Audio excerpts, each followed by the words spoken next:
नमस्कार दोस्तों, मैं धम्म लिपिकार मोतीलाल आलमचंद्र। आज आपको मैं सम्राट अशोक के द्वारा स्थापित 14 रॉक एडिक्ट्स, जिनको चतुर्दश शिलालेख के नाम से जाना जाता है, ये बड़ी शिलालेख हैं जो भारत में, पाकिस्तान में और अफगानिस्तान में प्राप्त हुए हैं। उन्हीं में से एक हम देहरादून के पास स्थित कालसी शिलालेख के प्रथम भाग का मैं यहाँ पर आपको आज उसका विस्तृत उच्चारण सहित उसमें जो लेख लिखा है उसके बारे में मैं आपको बताऊंगा। 14 रॉक एडिक्ट्स क्या है, यह जानना जरूरी है। एक्चुअली सम्राट अशोक के द्वारा कई स्थानों पर 14 रॉक एडिक्ट्स मतलब एक ही शिलालेख पर या एक स्थान पर 14 शिलालेख खुदवाए थे। ऐसे स्थानों को हम आज 14 रॉक एडिक्ट्स या बड़े शिलालेख के नाम से जानते हैं। इन बड़े शिलालेखों में कुल 14 भाग हैं और 14 शिलालेख खुदे हुए हैं। हर शिलालेख की विषय वस्तु भी अलग अलग है। इस पहले भाग में इसकी जो विषय वस्तु है वो अहिंसा है। मूल रूप से अहिंसा पर अशोक ने जोर दिया है।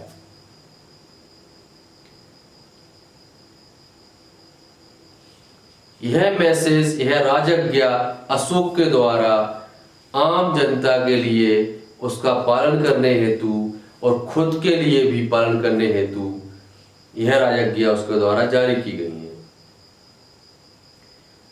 इसका आशय यह भी है कि यदि राजज्ञा उस समय जारी की जा रही थी तो हमारे देश में शिक्षा प्रणाली उस समय बहुत बेहतर रही होगी, जभी तो आम पब्लिक इनको पढ़कर समझ सकती होगी। आइए दोस्तों, अब हम इस शिलालेख का अध्ययन करेंगे। कालसी इंस्क्रिप्शन, कालसी चतुर्दश शिलालेख भाग 1 है ये। अशोक इसको प्रारंभ इस प्रकार करते हैं। यंग धम्म लिपि देवानंग पियेना पियदसिना लेखिता हिदा नो किछि जीवे आल भितु पजो हित बिये।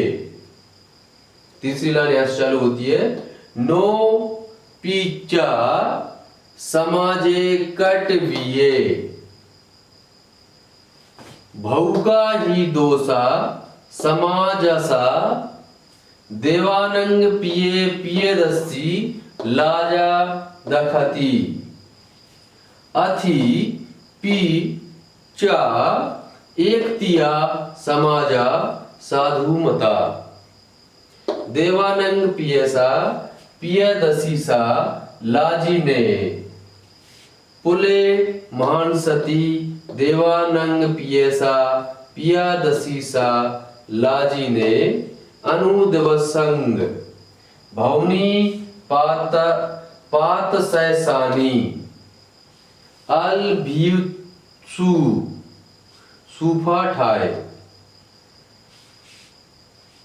अगला सेंटेंस से इदानी यदा यंग धम्म लिपि लेखिता तदा तीनी एवा पानानि अल भियंती दुबे मजूला एके मिगे से पी चू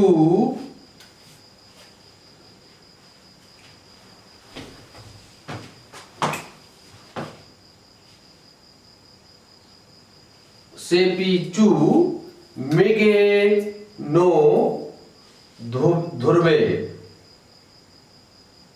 ध्रुवे एतानी पीचू तिनी पानानी नो अल भियंसंती। अर्थात अब हम इसका अर्थ समझेंगे।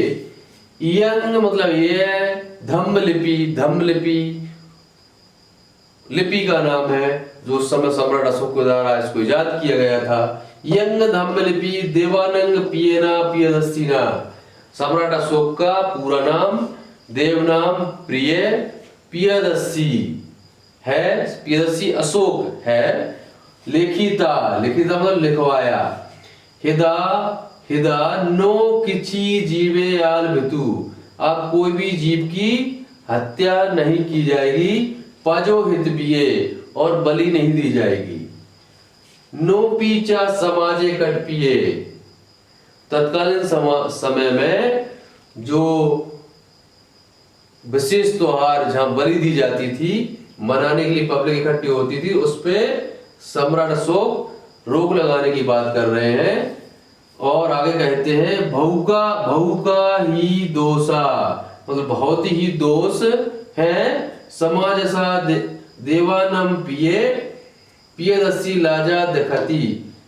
ऐसे कार्यक्रमों में जहां बलि दी जाती है, सम्राट अशोक राजा की हैसियत से कई दोष देखते हैं। आगे कहते हैं अथि पीचा एक तिया समाजा साधु मता। लेकिन कुछ इस तरह के गैदरिंग में अच्छाई भी सम्राट अशोक देखते हैं। पुले मान सती, मतलब पूर्व में जो किचन थी राजा की, राजशाही किचन, देवानंग पियसा पियदस्सी सा लाजने अनुदवसंग बहुनी पात सैसानी। मतलब जो किचन थी राजा की, या राजा के साथ में यहाँ पे हो सकता है ये भी जोड़ा सैनिक और उनके जो भी अधिकारी गण, उनका जो खाना बनता होगा उसका सप्लाई राजा की ओर से किया जाता होगा। इसलिए यहाँ प्राणियों की संख्या ज्यादा दी है, इसलिए मुझे बताना जरूरी हो गया है। पुले महान सती, मतलब पूर्व में जो किचन है, देवानंग पियसा पियदस्सी सा लाजिने। पूर्व में जो किचन थी राजा की, देवानंग पियदस्सी की, प्रतिदिन अनुदिवसंग, अनुदिवसंग प्रतिदिन, भवनी बहुत से, पात मतलब प्राणी, सैसानी, सै मतलब 100, सानी 1000, 100,000 जानवर प्रतिदिन किचन में काटे जाते थे। अलबियंसु काटे जाते थे। सूपाठाए खाने के लिए, सूप आप जो अभी भी पीते हैं, सूप आठाए सब्जी है उस तरह की कुछ डिश रही हो खाने बनाते समय, वो बनाते हो सूपाठाए से। इदानी यदा यंग धम्मलिपि लेखिता तदा तिनी यवा पानानी अलभियंती। अब ये कह रहे हैं अशोक से इदानी यदा यंग धम्मलिपि लिखिता, मतलब धम्मलिपि लिखने के बाद या आदेश लिखने के बाद, तदा तिनी यवा पानानी, केवल 3 प्राणी अलभियंती ही मारे जाएंगे या काटे जाएंगे, जिसमें दुबे मजूला 2 मोर, एके मिगे 1 मृग, से पीचू मिग नो ध्रुवे। मृग जो है वो लगातार नहीं हो काटा जाएगा, लगातार नहीं मारा जाएगा। आगे कहते हैं इतानी पीचू तिनी पानानी नो अलभियन संती, मतलब ये 3 प्राणी भी भविष्य में काटना बंद कर दिया जाएगा।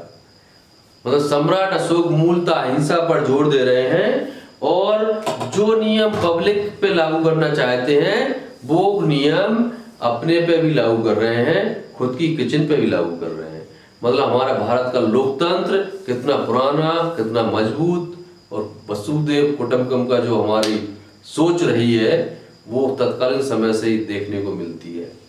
वर्तमान में भी जो हम वेजिटेरियंस पर जोर देते हैं, वो भारत बहुत पहले से इस तरह के रूल्स, इस तरह की राजकीय जारी करके करता रहा है, और अभी भी वह अशोक का यह संदेश, अशोक का यह राजज्ञा आज भी उतनी प्रासंगिक है जितनी उस समय थी, जिस समय अशोक शासन करते थे 2200 साल पहले, उस समय भी उतनी ही कारगर थी। 2032 तक उनका शासन रहा है और 2020 चल रहा है, मतलब आज से 2200 52 वर्ष पूर्व अशोक का शासन था। उस समय भी ये आपके मतलब जो जीव है उनकी जान बचाने, उनकी सुरक्षा करने की उस समय भी राजज्ञा जारी की जाती थी। आज भी तमाम जीव हत्या रोकने के कानून बने हुए हैं, जीवों के संरक्षण के कानून बने हुए हैं।